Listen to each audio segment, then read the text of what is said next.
That's what I could come up with on the fly. I should not be in an impromptu speaker. And you're going to need to guess if your computer's going to work if you're playing Valorant, because enjoy your $6,000 brick, you nerds, is what the Riot Games tweeted out. Congrats to the owners of a brand new $6,000 paperweight, because they've updated their anti-cheat software to brick people's PCs. Cool. So this freaked a lot of people out, because they're like, what do you mean I can't use my computer if you determine that I'm cheating? That feels like a major overreach. Conspiracy theorists and like people who have been against kernel level anti-cheat, I do consider those two separate categories, just so we're clear.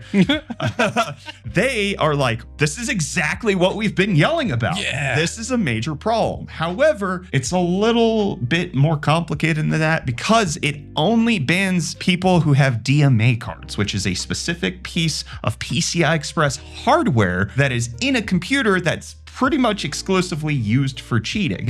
And so if you try to play a Valorant or whatever Riot Games game with this, it will brick your system until you remove the card. Sounds reasonable. Once you remove the card, then everything's fine, because it triggers an IOMMU restart, which I always read as IOMUMU. Hey, moo.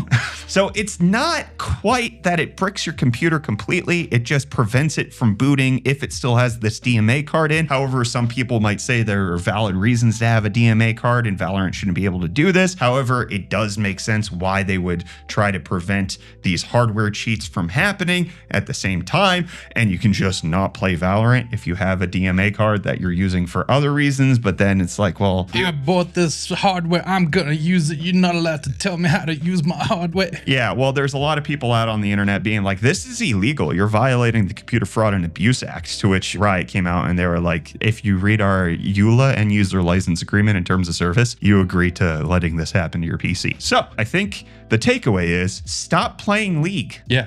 Stop it, you nerds. You're not supposed to do it. But let us know what you think of this entire topic over on our WhatsApp line, 068-921-4591 with the country code +27. Need to mention that. Don't forget the +27 in case you're outside of